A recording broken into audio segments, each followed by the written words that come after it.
To say it's been a tough financial year for many Canadians is an understatement. And for many, initiatives like government supports and payment deferrals have been a financial lifeline. But we're now at a point where those crutches are now slowly being taken away. And according to a recent survey, a troubling percentage of Canadians have no plan in place when those financial supports run dry. CERB has ended and payment deferrals are coming due. But according to a recent Angus Reid poll of 1,500 Canadians, of those Canadians who had been receiving this type of assistance, 39% said they just don't know what they're going to do when that assistance ends. The study was commissioned by the non-profit credit counseling service, Credit Canada.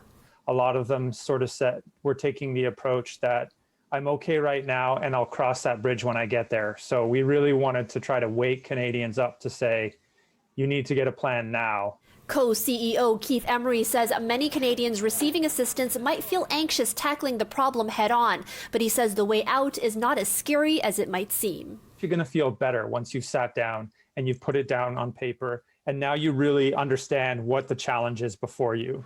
You know, often it might be a little bit less than you think it would be. Also going to have some steps in place to take now, because that's really going to be the key. Steps like building emergency savings. Emery suggests any surplus you might be getting from income supports or from having payments deferred should go towards an emergency fund to allow yourself some padding if the going gets tough.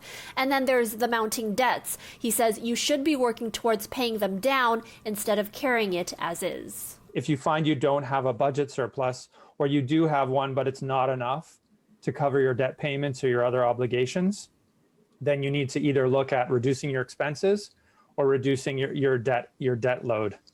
And then from there, you may need to get creative with finding new ways of dealing with income. Meanwhile, the team behind the Landlord Credit Bureau, a credit reporting agency, argue it might be worthwhile for tenants to opt to include rent payments as part of their credit reports.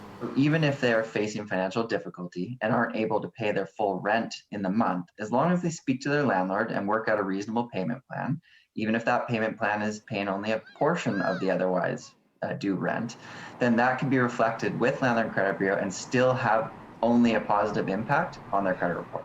Whatever option you choose, Credit Canada says if you're receiving any kind of financial support that may run out, you have to start planning now. And remember, you're not alone. They suggest either speaking to a trusted family member or friend about a financial plan or using one of the nonprofit's debt counselors. For City News, I'm Natividad.